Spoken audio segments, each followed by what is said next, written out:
Hey guys, this is Andy. Wanted to welcome you back to our Clarksville project today. We got a lot of things going on, including removing the exterior aluminum siding on this beautiful day that we've got, knowing that we've got some rain coming in that's going to push us back inside the house. But wanted to take a second just to give you an update from some videos we've taken over the last week or so, showing you the progress we made to this point and keep you up to date on this project. So as always, if you like the content we're putting out, please hit like and subscribe and continue following along. See you guys soon.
So if you guys remember from one of the previous videos, when we had opened up this corner of the foyer wall, we found this cast iron pipe that had obviously been split several feet and was wide open. So no doubt in our mind we needed to remove this section of cast iron and replace it with a PVC pipe. So that's what we're doing here at this point.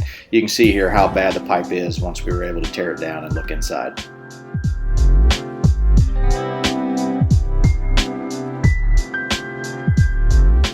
So earlier in the week we had worked on the back addition on this house, took it down to the dirt floors, we fixed some foundation bricks that were missing, and then we started building in the new floor system. We did lay plastic down under that and then insulate all of the floor joists, and then getting us to the point this week where we've actually framed it all back in.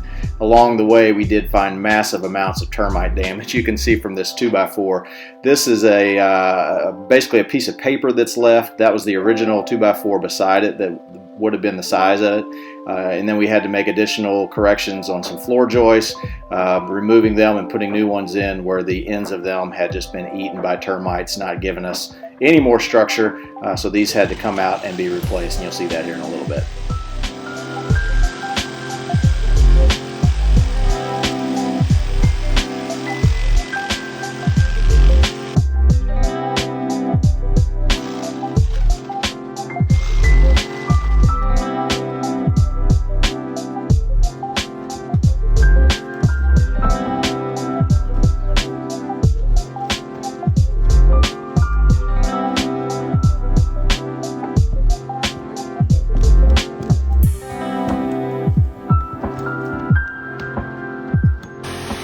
So even though this rear staircase was an original part of the house, we had not planned to put it back in. We just thought we needed the additional space in the kitchen. But the more we thought about it, putting this original staircase back in its original position of the house was just too cool of a feature that we couldn't go without it. So we put that back in place, and then we did have to do some changes to the headroom. The way it was originally built, you almost had to duck your head to get through it. We raised that slightly to make it work better for people traveling up and down that staircase.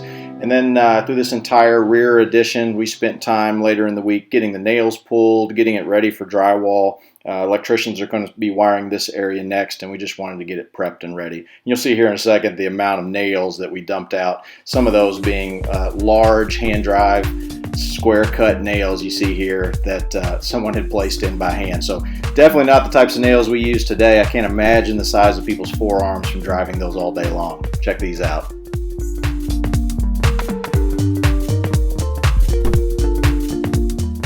So this back addition of the house that holds the kitchen, it's a long area, about 30 feet long, about 12 feet deep. So we have the kitchen on one side, and then we have a transition doorway that leads you through to the first floor half bath that you see framed up here. It also has the spot for the washer and dryer, for the hot water heater, as well as the furnace and the breaker box. So it'll make a nice transition when you're walking in off the side porch area. I guess it's more of a carport into the house through this hallway in through to the kitchen. Almost got it framed up completely. We can see here we've got plumbing being roughed in, our electric, we've been working on getting that roughed in as well. Getting close to the point of insulation and then onto drywall, but wanted to give you guys a feel for this space. Part of it, if you look up here, does have the original beaded ceiling on it. We're going to leave that as an exposed area, not going to cover that with drywall. We just think the patina on that paint gives too cool of a feel to cover up. And you can see there was a small attic access that we had to run a wall through, so we won't be able to make that a usable spot, but we're going to leave that ceiling exposed. I think that's going to be a really cool look. We also tried taking advantage of the nicer weather we've been having, do some raking, get these leaves up, and get this yard ready to be seeded. We also then turned our attention to some of the window sashes that need reglazed and some glass replaced in it. Check these out. I think they're going to turn out wonderful. Just needed a little TLC to bring them back.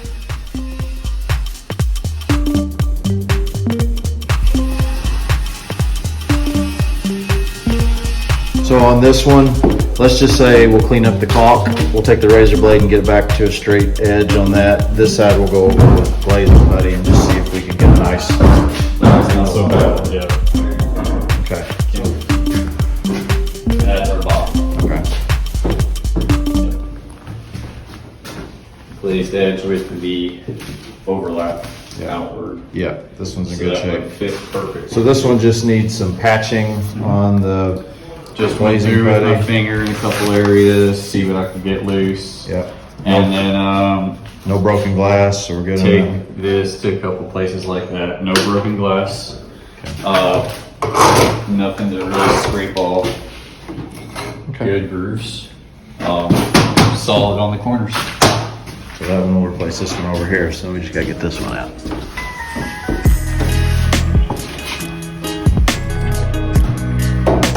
This one's gonna be So this one we may end up having to remove the entire frame. Or if not the entire frame, we may have to take out the whole sill. This side, yeah. And probably do it and leave that side in. Because we gotta get all the foam out. Yeah. I'm guessing there's not a window weight in there anymore. The rope's just hanging. And I don't know how that corner is behind that. And we're gonna have to put a new stud in here. Okay, well, we'll get to that one in a little bit. That one New floor and shower.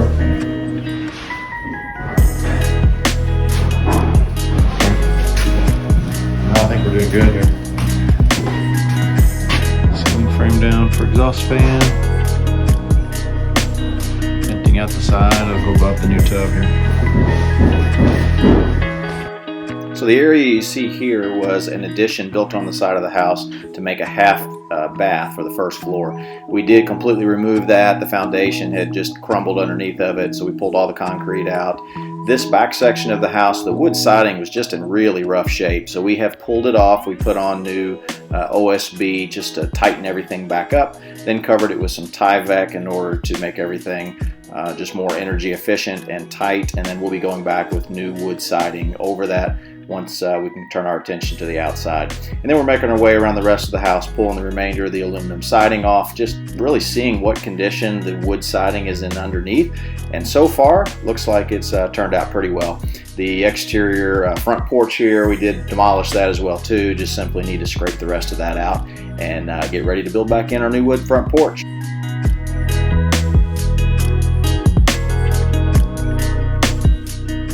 These red and blue PEX lines that you see here are the new water lines feeding throughout the house to hit the kitchen and then each of the bathrooms that we've got.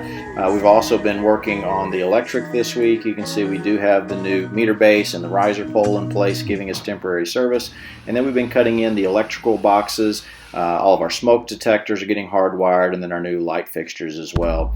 We've got exhaust fans going in each of the bathrooms, and then we can see this adjustable box we've got. That's typically the box we use, areas that we've got plaster, and after the drywall's installed, it allows us to go back and make the neat adjustments that we need. Makes it a lot easier than having a fixed box that you have no play with.